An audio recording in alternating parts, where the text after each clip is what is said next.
Capacitors in series आज अच्छे से समझेंगे, बिल्कुल देसी तरीके से।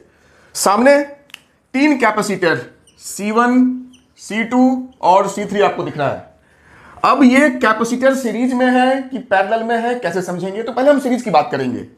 जब भी 2 या 3 कैपेसिटर या जितने भी हो, अगर सीरीज में समझना है तो एक ही देसी रूल है कि जिस कैपेसिटर से हम अगले तक बिल्कुल स्ट्रेट जाए, रास्ते में कोई ब्रांच नहीं हो, वो दोनों सीरीज में होगा। तो देखो यहां से यहां तक गए, रास्ते में कोई ब्रांच नहीं है, फिर यहां से यहां तक गए, रास्ते में कोई ब्रांच नहीं है, तो ये तीनों कैपेसिटर सीरीज में है। लेकिन अगर मैंने यहां पे एक ऐसे लाइन खींच दी और यहां पे मैंने कुछ भी लगा दिया, कुछ भी रजिस्टर ही लगा दिया, बैटरी कुछ भी लगा दी, अब यहां से यहां तक गए, रास्ते में कोई ब्रांच नहीं है, तो C1 और C2 है सीरीज में।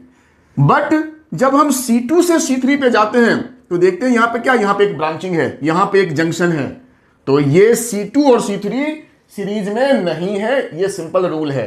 कहो सर तो फिर C2 C3 क्या पैरेलल में है? दिमाग में यही बात आती है। अगर सीरीज में नहीं है तो क्या पैरेलल में है? कहा देखो ये नहीं कह सकते।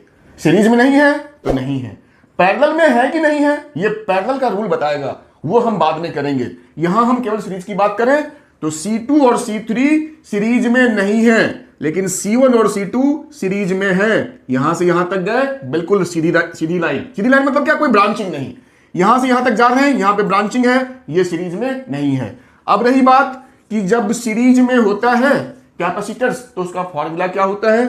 तो जो नेट कैपेसिटेंस होगा, अब मैंने तीनों को सीरीज में कर दिया, तो 1/C equals to 1/C1 plus 1/C2 1/C3 और जितने भी ऐसे करके आप इसको बना सकते हैं। सिंपल।